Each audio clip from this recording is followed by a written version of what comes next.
Donc nous allons recevoir pendant la prochaine demi-heure ce cartographe et il va tenter de répondre à cette question. Si le débarquement avait lieu aujourd'hui, 80 ans après le D-Day, ce serait quoi? Est-ce que ce serait différent? Merci d'applaudir David Giraudot.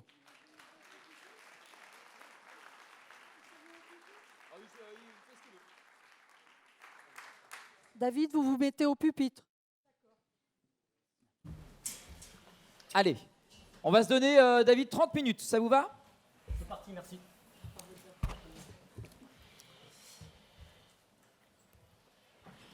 En 1943, après 2 conférences, les Alliés décident que le débarquement se fera en Normandie.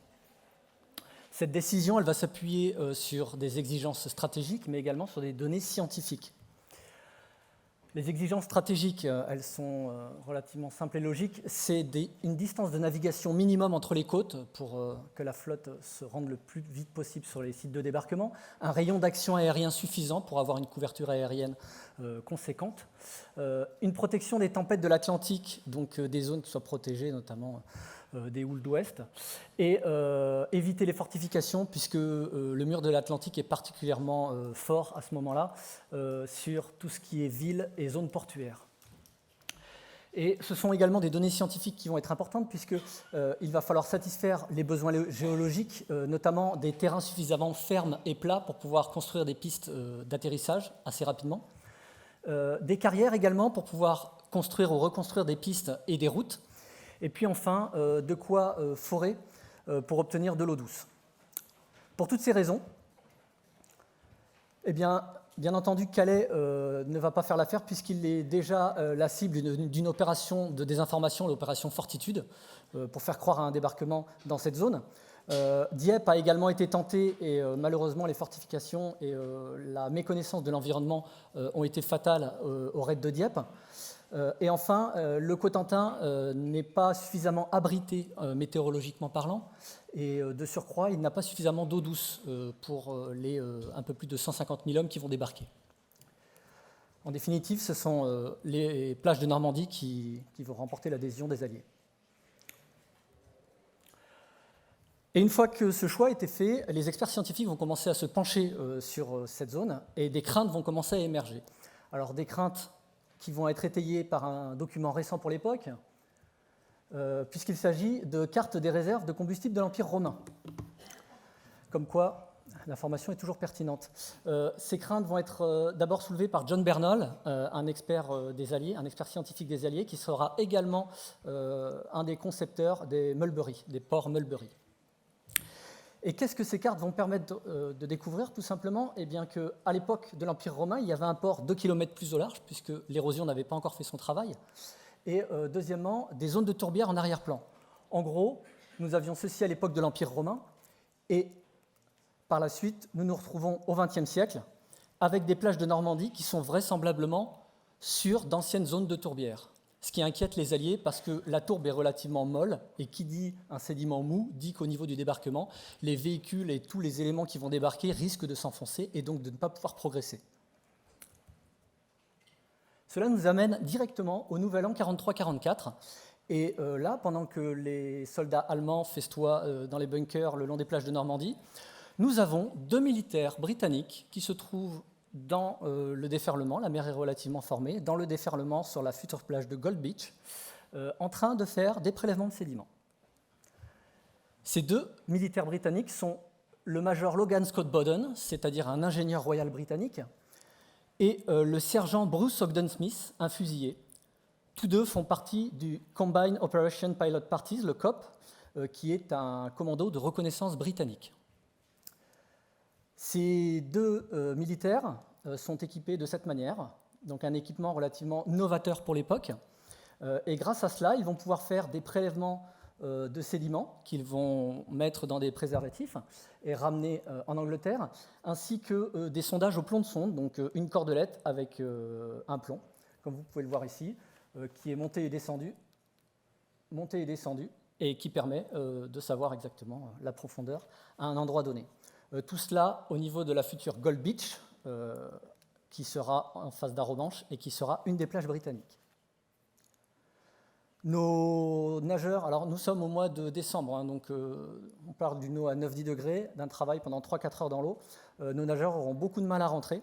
Pendant qu'ils seront en train de rentrer, hop, nous avons le sergent Bruce Ogden-Smith qui à un moment appelle le major Logan Skobodon et lui dit, il l'appelle, et donc le major craint d'être découvert par les Allemands, donc il revient vers le sergent et le sergent lui dit bonne année. Voilà, pour la petite histoire. Donc il l'a traité de nom d'oiseau que je m'interdis de vous citer ici. Véridique, hein, les principaux intéressés l'évoquent dans un rapport. En définitive, qu'est-ce qu'on découvre ? On découvre que les plages de Normandie sont composées principalement de sable, de tourbe et d'argile bleue, c'est-à-dire une combinaison extrêmement meuble qui ne permet pas d'avoir la portance nécessaire pour les véhicules, notamment les véhicules à roues, qui risquent de s'enfoncer directement à la sortie des chalands de débarquement. Cette première information, elle est très intéressante pour les Alliés, mais elle n'est pas suffisante.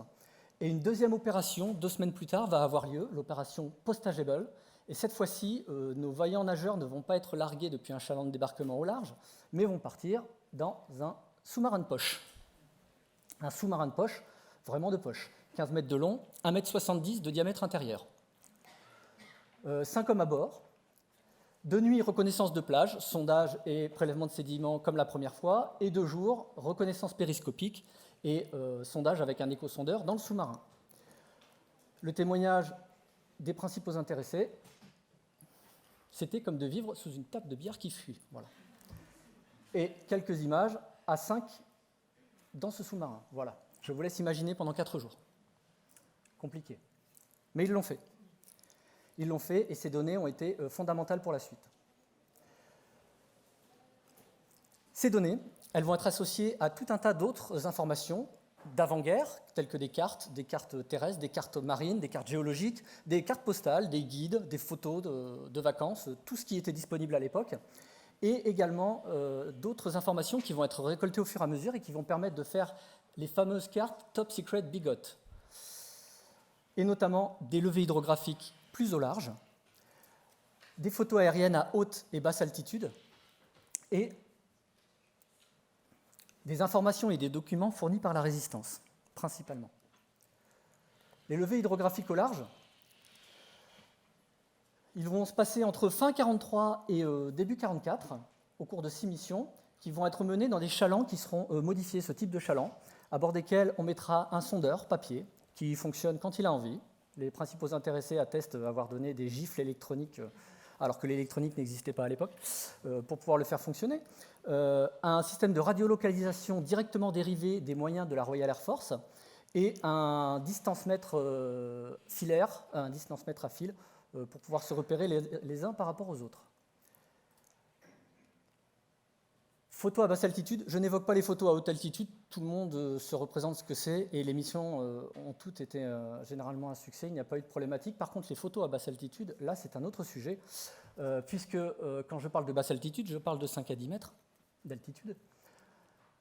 Des missions qui se sont passées dans le dernier mois avant le débarquement, donc extrêmement tardivement, et qui ont donc 11 missions, dont tous les pilotes ne sont malheureusement pas revenus, et qui ont été surnommés par les pilotes les dicing flights, c'est-à-dire les vols du jet de dés, parce que les pilotes avaient vraiment l'impression de jouer au dé avec la mort. Voilà un dessin réalisé par un des pilotes. L'idée était simple, quitter l'Angleterre à 5 mètres d'altitude, frôler la Manche pour ne pas être détecté par les radars allemands, arriver sur place, soit au niveau des plages, soit un peu plus dans les terres, on vire sur l'aile, on prend des photos, puisque ces avions n'avaient aucun armement, seulement de quoi photographier, pour être léger au maximum. On prend des photos et on repart, et on ramène tout ça à la maison. Certains avions, enfin la plupart sont revenus criblés d'impact, certains avions sont revenus avec des branches d'arbres dans la carlingue, et un pilote atteste même avoir écrêté un clocher, tellement il est passé bas. Ces photos, bon, elles parlent d'elles-mêmes, et elles sont très intéressantes parce qu'elles permettent notamment de découvrir des choses comme ça, ce type de choses, asperges de Rommel, c'est-à-dire un poteau avec une mine posée avec du fil barbelé, et ce genre de système-là, lorsqu'un chaland le percutait, ça explosait la coque du chaland et ça l'éventrait. Donc c'est le type de défense qui n'était pas visible à haute altitude, qui ont pu être identifiés par les moyens des dicing flights. Autre information importante, la résistance, je citerai 2 personnes parmi tous les résistants. Le premier, c'est Robert Douin, qui était directeur de l'école des beaux-arts de Caen et qui, grâce à cela, avait des laissez-passer pour se rendre un petit peu partout et a pu collecter énormément d'informations. Il a travaillé pour deux réseaux, Alliance et Century, et toutes ces informations qu'il va collecter, il va en faire des cartes au 10 millième, donc des cartes extrêmement précises, qu'il va envoyer au fur et à mesure aux alliés. Et ces cartes, le 10 mars 1944, la dernière partie de ces cartes va arriver à Londres, et pour un total de 17 mètres, c'est-à-dire en gros 170 km de fortifications décrites par Robert Douin. Et malheureusement, la semaine suivante, il sera arrêté par la Gestapo et sera retenu à Caen, où il sera fusillé le jour du débarquement avec des dizaines d'autres prisonniers. Autre personnage, haut en couleur, René Duché. René Duché, il est résistant et il est peintre-décorateur. Résistant, donc, comme son épouse. Et il va entendre parler que l'organisation Todt souhaite rafraîchir un bureau d'un officier. Il va donc se rendre là-bas, remporter le contrat, puisqu'il va proposer un prix dérisoire. Et il va se retrouver tout seul avec l'officier dans le bureau. Et là, il va voir une pile de papier sur laquelle il y a une mention, Atlantic Wall, pour le moins intéressante. Et il va se retrouver quasiment comme dans une scène de théâtre. L'officier va sortir quelques instants pour se rendre dans le secrétariat et dicter quelque chose à sa secrétaire. Et là, il va décider de prendre la pile de papier, la cacher derrière un miroir. L'officier revient. Il finit la journée, il revient la semaine suivante, il fait le travail. Dans les tubes de papier peint vide, il va ranger les documents. Et ces documents, eh bien, c'est ni plus ni moins, puisque c'était 2 ans auparavant, c'était en 1941. Donc ces documents contiennent ni plus ni moins que les positions des fortifications, des postes de commandement, de l'artillerie, des mortiers, des mitrailleuses, etc., etc., la construction du mur de l'Atlantique n'étant pas terminée. Ces informations vont être transmises à Paris, puis partir vers Londres, et vont être extrêmement utiles aux Alliés. D'ailleurs, l'histoire de René Duché a inspiré... a inspiré le personnage joué par Bourvil dans Le Mur de l'Atlantique. Voilà, pour ceux qui ont déjà vu ce film. Toutes ces informations vont permettre de créer de nombreuses cartes à de nombreuses échelles, et notamment les cartes célèbres du débarquement qui seront utilisées par les chalands, qui seront utilisées par les chefs de plage pour orienter les unités. Ce sont les cartes Top Secret Bigot, comme on peut le voir ici en bas à droite. Et donc ces cartes sont d'un niveau de détail qui est proprement hallucinant. Juste pour vous dire un exemple parmi tant d'autres, ici nous avons NDS, c'est-à-dire le nombre de lignes dans le champ de mine, la distance entre les lignes et la distance de chaque mine dans chaque ligne, pour vous donner le niveau de détail qui était quand même fourni par ce genre de cartes. Ces cartes, elles ont un recto, mais bien entendu, elles ont un verso. Dans ce verso, vous avez des informations de marée, de courant, etc. Et vous avez aussi ces informations de profil de plage qui ont été utilisées par la batellerie pour débarquer, avec des transparents qui étaient appliqués sur ces profils pour savoir exactement à quel moment la batellerie allait toucher la plage pour le débarquement. Très ingénieux. Les informations qui ont été recueillies, elles sont également très importantes et très intéressantes parce qu'elles vont faire comprendre aux Alliés que leurs matériels ne sont pas totalement adaptés à ce qui va arriver. Et du coup, les Alliés vont se dire qu'il faut modifier, trouver des idées originales. Et cela va amener Winston Churchill à sortir de sa retraite Sir Percy Jackson, un ingénieur royal brillant qui avait été mis au placard, à la retraite anticipée, par des généraux un petit peu jaloux de ses succès. Donc Churchill va aller le chercher et va lui demander d'inventer des choses qui n'avaient pas été pensées jusqu'à présent. Ces choses, ce sont les Hobart Funnies, surnommés comme ça par les militaires. Et on va en trouver tout un tas. Donc c'est toujours un blindé dérivé vers quelque chose. Typiquement le crocodile avec son lance-flamme à 50 mètres. Le double onion avec sa charge frontale. Pourquoi le double oignon? Je ne sais pas. L'arc en forme de pont. Le crabe avec son système de fléau qu'on retrouve encore dans les systèmes modernes de nos jours pour faire exploser les mines. Ou encore l'Avery avec son mortier monumental pour exploser les infrastructures ennemies. Mais aussi et surtout, pour le débarquement, ce seront le bobine tank, un tank, une bobine, on déroule la bobine, et du coup, les véhicules qui arrivent derrière peuvent rouler sur cette bobine et éviter de s'enliser. Simple et efficace, On retrouve encore ce principe aujourd'hui, modernisé, dans des systèmes. Et puis deuxième élément très important, qui ne fonctionnera pas très bien pendant le débarquement, mais qui aura quand même un impact sur la guerre, c'est le duplex drive tank, c'est-à-dire un tank à double propulsion, hélice et chenille.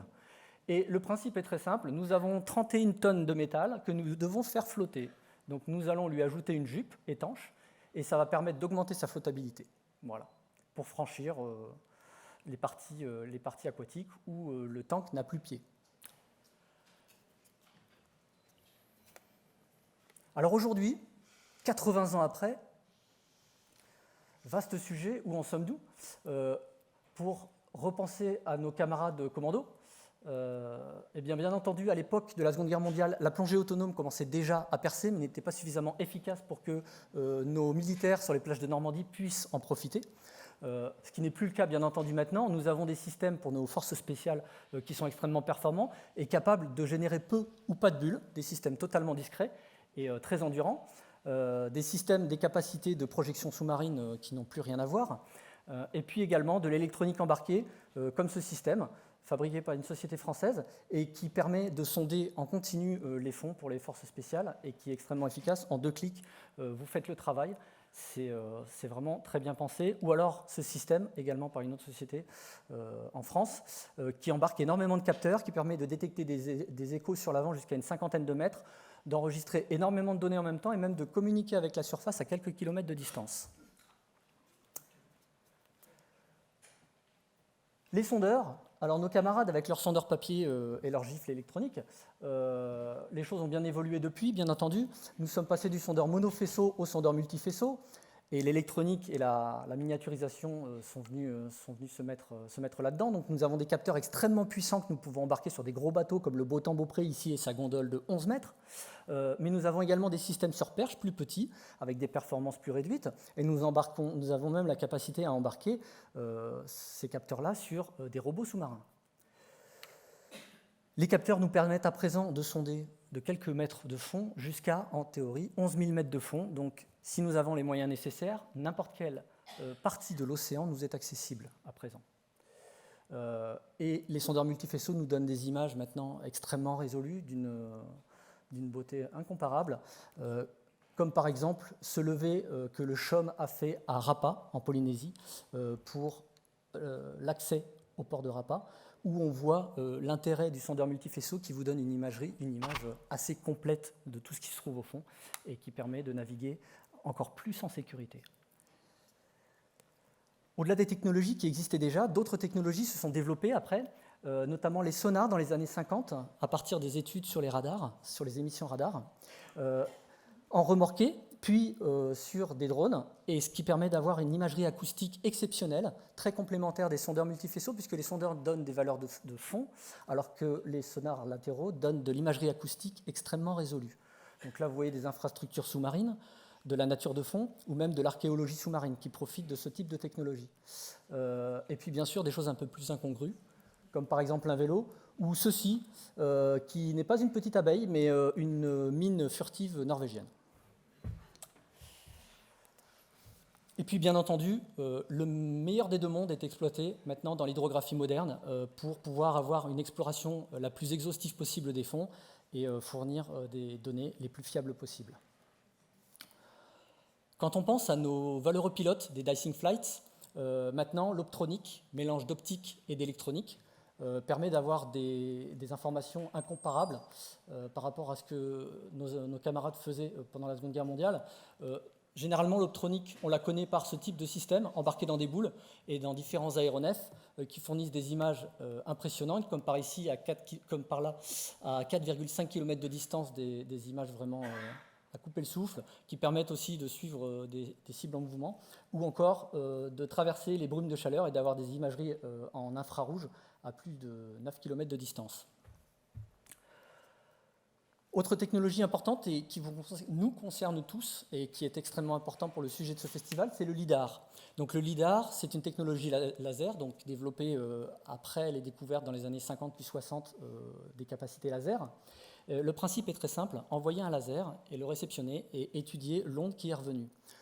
Le rouge étant utilisé pour la partie terrestre et le vert étant plutôt utilisé pour la partie maritime. On le retrouve partout, en terrestre, en routier, en aérien, pour différents domaines, que ce soit la cartographie d'une scène de crime, l'archéologie dans l'Amazonie, la cartographie des réseaux souterrains, un petit peu complexes, ou encore les véhicules autonomes qui utilisent la technologie LIDAR pour pouvoir détecter les éléments environnants. Et aussi et surtout, dans le cadre du sujet qui nous intéresse, penser et protéger le littoral et les îles, le LIDAR, ce sont 2 projets majeurs en France, très intéressants, et qui peuvent tous nous concerner. Le premier, c'est l'ITO 3D, un projet entre le CHOM et l'IGN, qui vise à explorer la zone côtière, terre, mer, et fournir une vision complète de cette interface, afin de pouvoir réfléchir, aménager, anticiper toutes les problématiques du littoral, liées à l'humain, liées aux événements, aux tempêtes, à toutes ces choses-là qui peuvent représenter un danger pour la vie humaine et pour la vie tout court. Deuxième projet fondamental, et là qui vous concerne tous, que vous habitiez ou non au bord de la mer, c'est le projet LIDAR HD de l'IGN, et qui vise à explorer la totalité de la France d'ici 2025, tout simplement avec une dizaine de points par mètre carré, partout.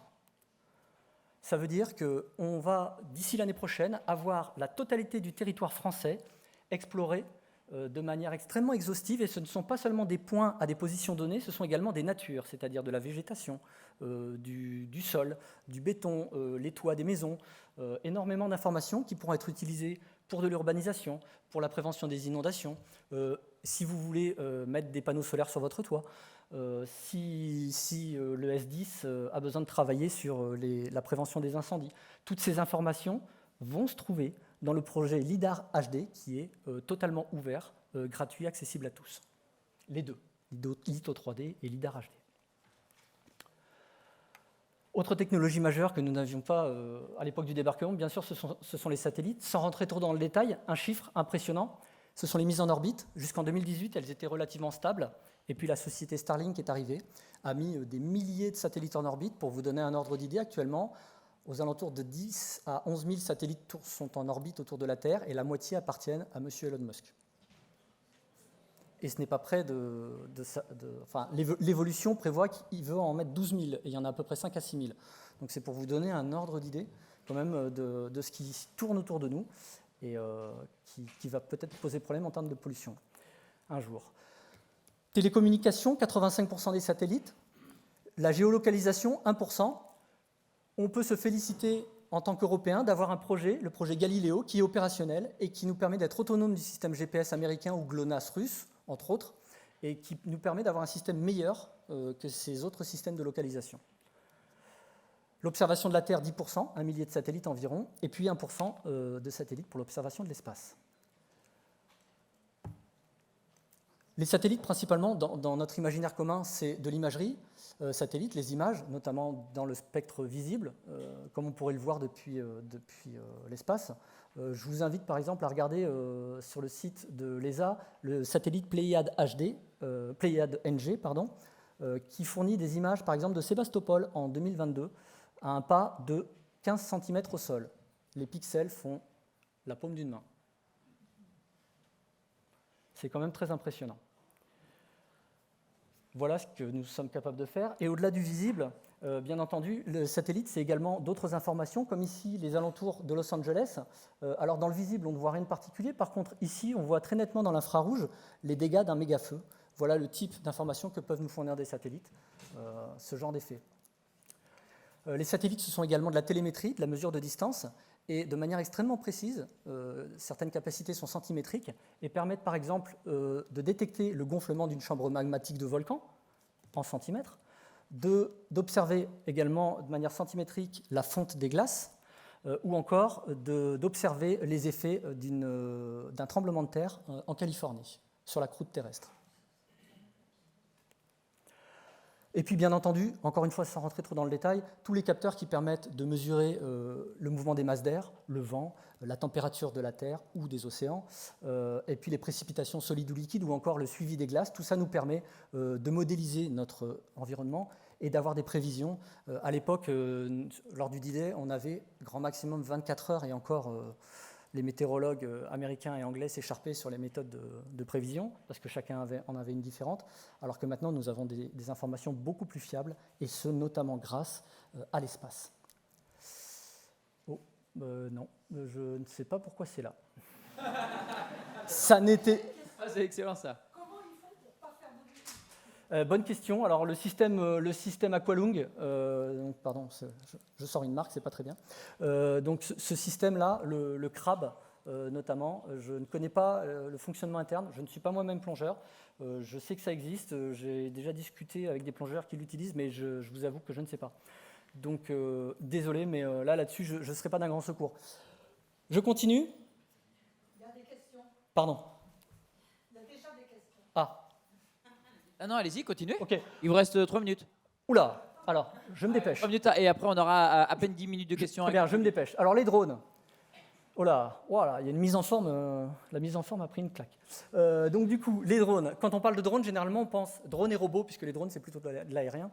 Drones et robots, on pense à des choses modernes, mais il faut se rappeler que le premier système téléopéré, c'est 1877, c'est intéressant de l'avoir en tête, et nos amis, nos militaires pendant la Première Guerre mondiale ont travaillé sur un système chenillé en France, tandis que les Allemands travaillaient sur une torpille de surface, un certain Siemens, pour ne pas le citer. Alors là, dis donc, à chaque fois, Ça attire l'œil. Hein. Ouais, ils sont très Ah, costauds. ils sont balèzes. Ouais. Ils sont très costauds. Voilà, Donc, la photo est très étirée aussi, peut-être. Mais... donc, on continue. Le système Goliath, donc ça c'est la Seconde Guerre mondiale, un petit système chenillé qui était envoyé pour se faire exploser sur les chars français, enfin les chars alliés. Pour la petite histoire, ce système-là, il était français à la base. Le prototype avait été jeté dans la Seine lorsque les Allemands sont arrivés à Paris, sauf que les Allemands l'ont retrouvé et ont développé ce système à partir du prototype français. Voilà, malheureusement. On pensera également à ce bateau radiocommandé qui a été utilisé pendant la guerre du Pacifique par les Américains. Donc c'est un bateau suicide avec une charge explosive et qui était déguisé en bateaux locaux pour ensuite se faire exploser sur des cibles. Voilà. Et puis enfin, on pensera à ce système-là, toujours américain, qui arrivait à la fin de la guerre et qui permettait de voir en temps réel ce que voyait l'avion et de crasher l'avion sur des objectifs ennemis. Bon, vite fait. Donc, à l'époque, certaines technologies comme celle-ci de petits hélicoptères tractés derrière des sous-marins ont fait place maintenant à des technologies sans pilote, beaucoup plus simples à mettre en œuvre et beaucoup moins dangereuses. Et puis, bien entendu, on a la même chose avec nos bons vieux hydravions des bateaux français qui sont remplacés maintenant par des systèmes catapultés. Aujourd'hui, les drones et robots, ce seront surtout deux aspects. Le premier, pour citer 2D de la robotique, le DUL, la pénibilité, d'où découle également l'endurance et la capacité à aller dans la profondeur. Je citerai simplement les systèmes... Faut savoir tout faire. Donc, du coup, Quelqu'un vous en veut, j'ai l'impression. Hein. Du coup, le système... Donc, quand on veut parler de ces systèmes, je vais vous parler d'un système particulièrement performant, le Hug in Endurance. Donc là, nous avons un système qui fait 10 mètres de long. 10 mètres de long pour 8 tonnes, quand même, c'est un monstre. Mais ce système est capable de travailler 15 jours sous l'eau à 6 000 mètres d'altitude, à 6 000 mètres de profondeur, et couvrir une surface phénoménale. Ce genre de système est capable d'explorer l'équivalent d'un terrain de foot en 6 secondes. Voilà. Sachant que la marine nationale française est en train de tester le Hug-in Superior, dont nous allons vraisemblablement nous équiper, et qui lui ne travaille entre guillemets que 3 jours, mais qui ne pèse que 2 tonnes et qui fait 5 ou 6 mètres de long, donc qui est beaucoup plus facile à mettre en œuvre, comme vous pouvez le voir ici. Voilà. Donc ça c'est de la pénibilité et la capacité à aller en profondeur. Et puis deuxième dé, le dé de Dangerous, périlleux. Bien entendu, il y a plein de choses périlleuses, que ce soit du déminage maritime ou du déminage terrestre. On peut penser également au Colossus, le robot qui a épargné des vies de pompiers pendant Notre-Dame de Paris, puisqu'il a projeté pendant 10 heures dans Notre-Dame de Paris de l'eau en protégeant les pompiers, enfin en évitant que les pompiers ne s'exposent. Et puis bien entendu, le danger, ça peut aussi être le fait de ne pas être le dernier maillon de la chaîne alimentaire. Voilà. Ah, c'est les dents de la mer, là. Ouais. Hein ? C'est pas en direct. Le requin va relativement bien, même si quelques dents sont parties. Et comme vous pouvez le voir, le drone est revenu, sinon on n'aurait pas eu ces images. Voilà. Comme quoi, le drone était bien costaud. Hein. Quand Bien on costaud, connaît tout la à fait. puissance, Mais puissance de la mâchoire d'un requin. c'était une zone où il y a beaucoup de requins, donc on est allé les embêter, et comme le disait le propos tout à l'heure, voilà. L'IA, je ne vais pas aller trop avant, puisque j'ai déjà mangé mon temps. Le passé, juste pour vous dire, pour finir là-dessus, la donnée a de l'importance, qu'elle soit du passé ou autre, vous l'avez vu en début de présentation. Et actuellement, avec le numérique, nous reprenons la donnée ancienne qui est très intéressante. Je fais un clin d'œil à la région Normandie à ce sujet, puisque le CHOM est en train de travailler à la numérisation des données de marée de Cherbourg et du Havre pour remonter 200 ans en arrière. Ah oui. Voilà. Ouais. Ce qui n'est pas rien. Très intéressant, pendant 2 ans, jusqu'en 2026. Voilà.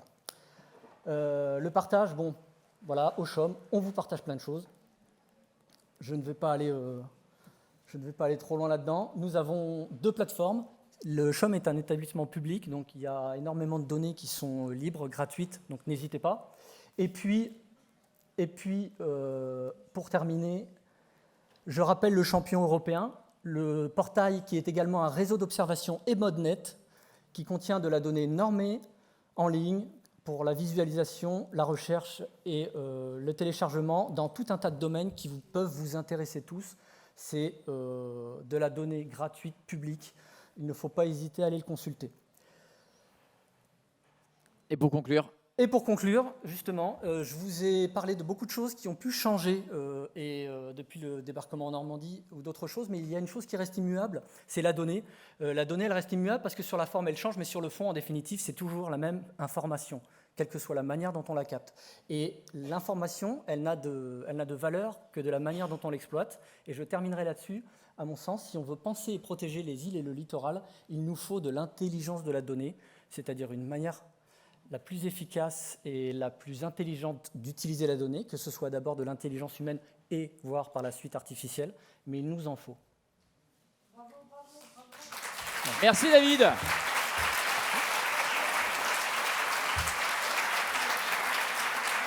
David, c'était votre première fois à Grand Océan. Oui, tout à fait. Vous avez été bien bisuté alors, j'ai l'impression. Hein, je suis désolé, j'ai dépassé. Non, il n'y a aucun souci David. On va se donner quelques minutes pour répondre aux questions du public. Alors moi, j'ai une question qui est arrivée. Alors c'est vrai que vous avez parlé d'un nouvel outil qui s'appelle Litho, c'est ça? Et Litho 3D. Litho 3D, tout à fait. Litho 3D. Est-ce que tous ces outils vont servir finalement à étudier l'évolution du trait de côte? Parce que c'est un sujet qui a été abordé depuis hier pour cette 3e édition de Grand Océan. Alors, le Litho 3D donne un aperçu très fin du littoral à un instant T, c'est très intéressant, mais ce qui est important, c'est de suivre l'évolution, et cette évolution, on peut la faire avec du lidar, on peut la faire avec de la photographie aérienne, on peut la faire avec du suivi au sol, du trait de côte, avec des opérateurs à terre, on peut la faire de plein de manières différentes. Encore une fois, c'est la manière dont on va acquérir et exploiter la donnée qui a de l'intérêt. Litho 3D est une information à l'instant T, très intéressante, parce qu'elle permet d'avoir une vue d'ensemble de tout cela à cet instant, mais elle ne sera pas pertinente seule si on veut travailler avec la 4e dimension, le temporel. Et les photos aériennes qu'on a déjà depuis la fin des années 20, qui étaient faites par Biplan ou autres, ces photos aériennes ont un intérêt pour pouvoir réfléchir à la manière dont le trait de côte s'est érodé. Oui. Oui, j'aimerais simplement refaire remarquer ce que vous avez raconté, David, qui est absolument impressionnant. C'était le vol en RASMOT ou en RASFLOW Oui. de ces pilotes Qui ne sont pas tous qui ont recueilli ces données extrêmement précises, et notamment sur les mines. Oui. Et puis vous m'aviez raconté quelque chose qui m'avait beaucoup ému dans le processus de résistance. C'était ce monsieur, mais je ne sais pas lequel des deux, qui prenait sa bicyclette parce qu'il avait le droit d'aller se promener, c'était le peintre peut-être, et qui faisait en fait une mesure sans arrêt des distances à terre avec sa bicyclette, des différents lieux à afficher pour le mur de l'Atlantique. Il y avait énormément d'ingéniosité dans la résistance ou chez les Alliés pour inventer des choses comme Sir Percy Jackson. Pardon. Les 5 heures de route m'ont un petit peu... Très bien. Sir Percy Hobart.